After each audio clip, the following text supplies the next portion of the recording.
Hello everyone! Welcome back to this channel, and for today ay ibibigay ko sa inyo ang information on how you can apply for your second SSS disability claim.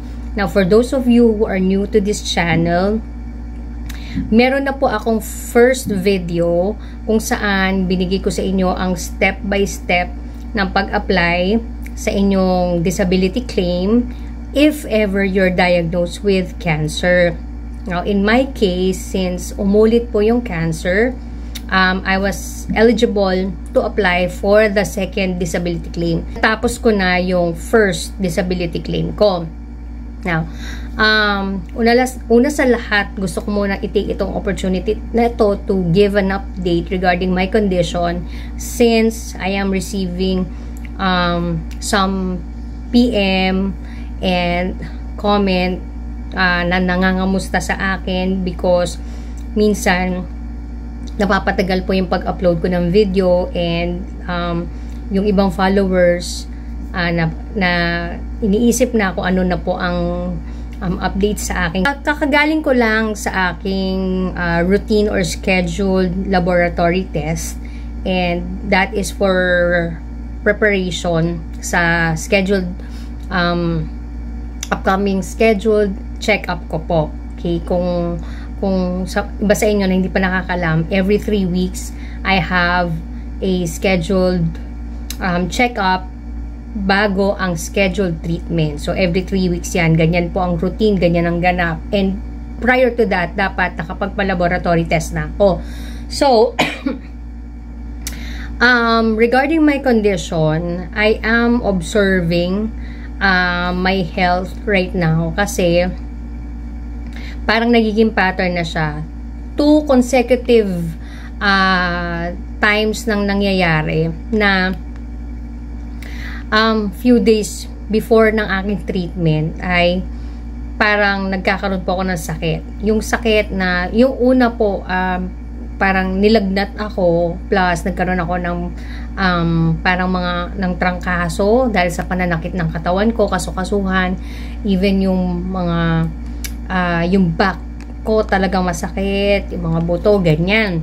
Tapos ito naman, actually for the past 2 days I was absent because yun, nag-umpisa na parang meron akong flu-like symptoms, pero hindi naman ako nagkakaroon ng fever right now, pero ang sakit lang talaga ng aking katawan tsaka yung mga kasukasuhan ko, and yung sakit ko sa likod, it seems like yun yung sakit na naramdaman ko nung bago mag-umpisa yung diagnosis ko ng pag-ulit ng cancer, and bago ko pa siya malaman na nag-spread na to sa aking bones.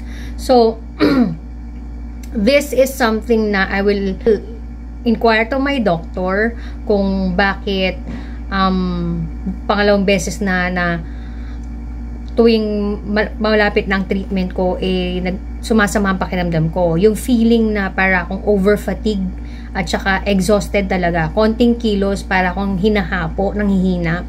And so, yun, kailangan itanong ko yun sa doctor ko if it's something na normal lang ba, or may kailangan ba kaming malaman or kailangan gawin para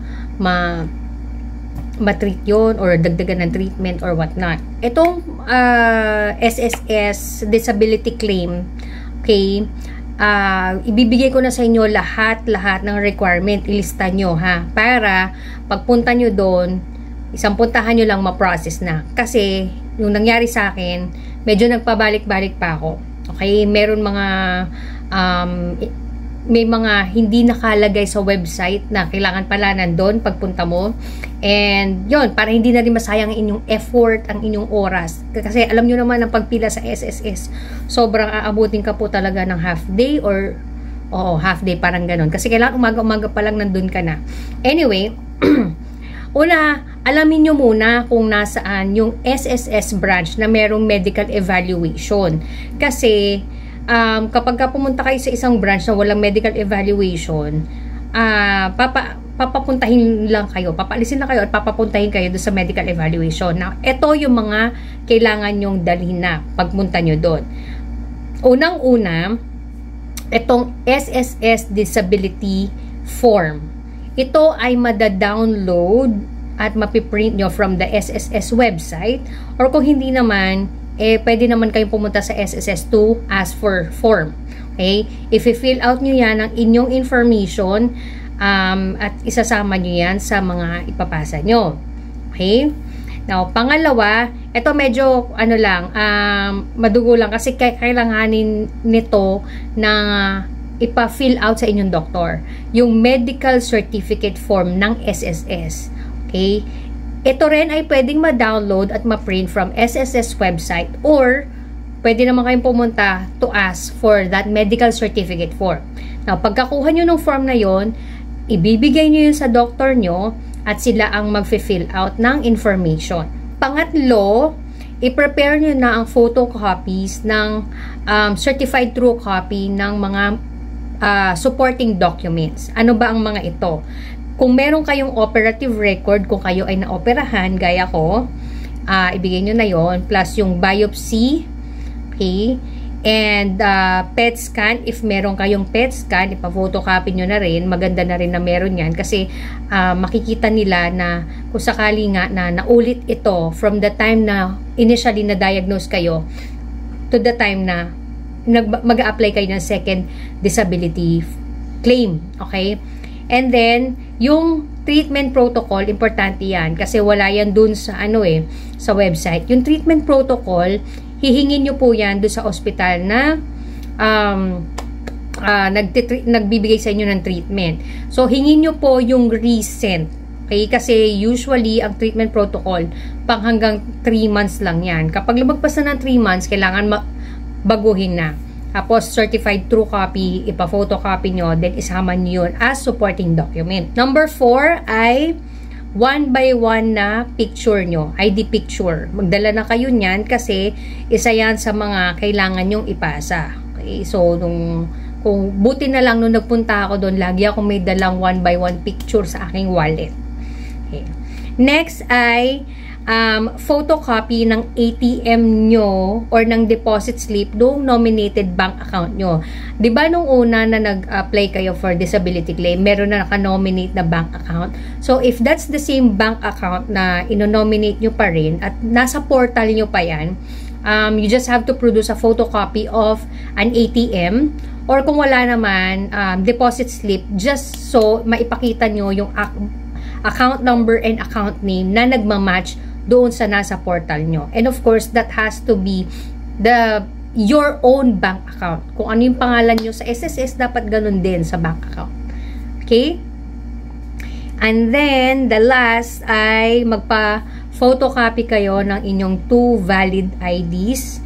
Okay? Ipa-back to back nyo na para sure, and isasama nyo yan doon sa mga requirement. Ang pinakamadugo lang naman dyan is yung SSS medical certificate form, kasi kagaya ko, every 3 weeks ang aming consultation ng oncologist ko. Again, disability claim form at medical certificate form, pwede nyo yan i-download and i-print from SSS website, or kung hindi naman, pwede kayo pumunta and ask lang, kahit sa security guard, mag-ask lang kayo ng form, mabibigyan naman kayo niyan.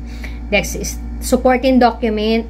4th is yung ID picture. 5th is yung photocopy ng inyong ATM or deposit slip ng bangko nyo, at ang pang-anim ay photocopy ng valid IDs. Now, pag pumunta kayo sa SSS branch na merong medical evaluation, gaya nung napuntahan ko, usually hanggang 30 lang ang pwede nilang i-accommodate for the day. Kasi syempre medyo matagal yun dahil bawat pasyente kinakausap pa, ini-evaluate pa. So, parang yung numbers nila naka-reserve lang sa pang 30. Okay? So, first come, first serve normally. Kaya, kung ako sa inyo, sobrang aagahan ko ang pagpunta. Anyway, pag maaga kayo nagpunta doon at pagka na-evaluate naman kayo agad, makakauwi naman kayo agad.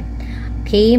And, yun lang naman. I believe na yun na yung lahat na kailangan nyo ipasa. given that you are eligible at natapos na yung first disability claims nyo. Kung ikaw naman ay kakadiagnose lang with cancer at hindi ka pa nakakapag-apply sa first disability claims mo from SSS, panoorin mo yung first video ko para makapag-apply ka na.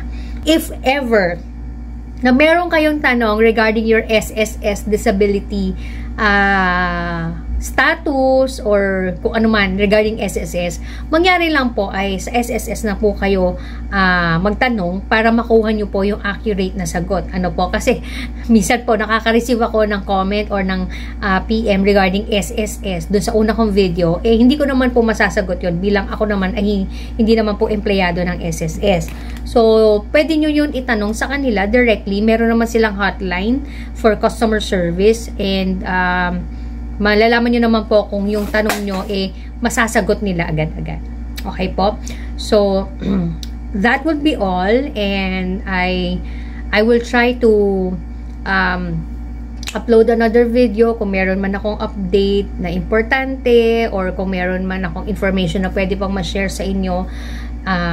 Yun lang naman po. Thank you so much for watching. If you like this video, please give this a thumbs up. And kung hindi ka pa subscriber ng channel na to, subscribe now and hit that notification bell para updated ka whenever I upload new videos. Alright? And until my next one. Bye!